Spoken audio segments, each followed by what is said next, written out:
Hi YouTube, this is Darkon633. We're back with another Star Wars review. Today we're going to take a look at the Star Wars 3 3/4 inch Force Link Resistance Ski Speeder. Now these vehicles can be seen in the Battle of Crate that's in Star Wars Episode 8 The Last Jedi, and I think these vehicles worked out pretty well in the film, and the overall design does look much better than it does in the film than I initially anticipated. This particular design of vehicle is something I don't really care for, but over time, I think it's definitely grown on me, and it's definitely not how the B-Wing looks, which I still think looks really bad in my opinion. Anyways, we're going to take a look at the box first. The box is obviously stylized after the larger scaled vehicles. This is about the $30 to $40 price point. I don't remember exactly, but I think it's actually a $40 price point. It has this really nice artwork of the ski speeder with Poe Dameron in the cockpit. Obviously it has an open bubble, so you can actually store the figure inside there. And the back, it's pretty much how the toy works, etc. Now we're going to take a look at the ski speeder itself. This ski speeder does actually have a few points of assembly, and an extra piece of assembly I guess you could do, I guess to make it easier storage. This piece is removable. From what I remember, this piece is actually still attached onto the wing itself, so that isn't anything you actually need to place back in once you actually take it out of the box. The main features include a really nice hidden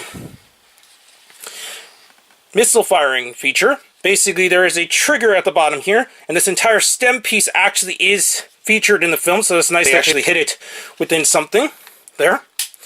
It does fire some missiles there, and they actually fire pretty nicely, so I think it turned out pretty good. It does feature two landing gear pieces, and technically third if you count the little stem piece there.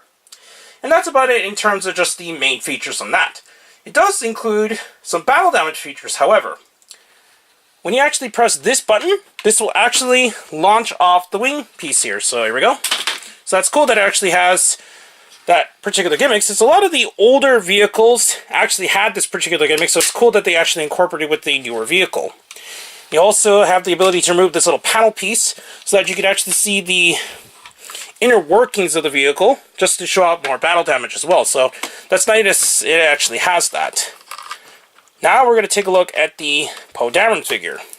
The Poe Dameron figure is actually pretty good, actually, in my opinion. And as of right now, this is the only way to get his standard attire as a figure at this point. There is no super particular 3 3/4 inch, and it's not available anywhere else. So in order to get this particular version of Poe Dameron, you do need to get the ski speeder. He does include the headset, so that's nice that actually is a separate piece, since a lot of the older toys actually had it molded in. Articulation-wise, the head is on a swivel. For what I could tell, it may be a ball joint, but I think it is a swivel since it doesn't have any other movements for what I could tell. He does have swivels at the shoulders and hips as well. His jacket is also a separate piece, so that's nice that we actually have more figures with a jacket that is a separate piece. And he does include a blaster inside this holster. It's a little too close to the hip for what my liking, but it's not the worst, since it does help it secure it even better than it did initially. It's a little bit hard to get in there due to the way that it's designed, but once you do, you can pull it out.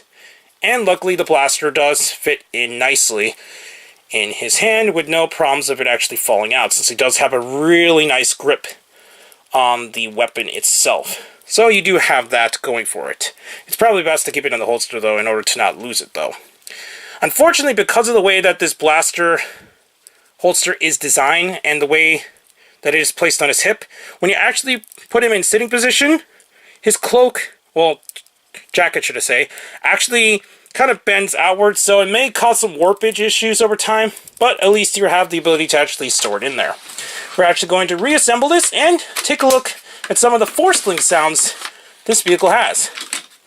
So we're just going to slowly place it back together. We're going to take Poe Dameron out to the side for a minute, since he does feature some Force Link sounds as well. And just take a look at the vehicle itself first.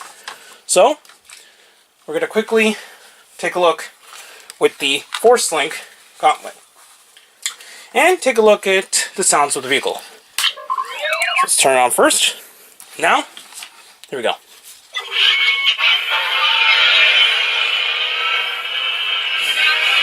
So that's cool. It actually has some motion sounds, and obviously, if you hit it, it does have some firing sounds. I really do like how the Force Link Gauntlet works with the vehicle still, but not so much the figures. Speaking of which, we're actually going to take the Poe Dameron figure and let's see what sounds it actually has.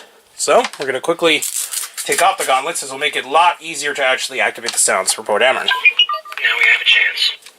We got a lot of company! I'm gonna get us in position! We got a lot of company! I'm gonna get us in position! We got a lot of company! I'm gonna get us in position! Red 4, Red 6, cover us!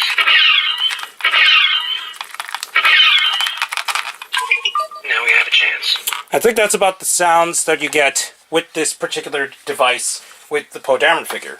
So overall, I think this is still a very nice release, and I think it turned out very nice in my opinion, actually. Even though I wasn't really too much of a fan of this particular vehicle first, actually getting in hand and how it actually looked like in the film, I think it turned out a lot better than I originally anticipated, as I mentioned earlier.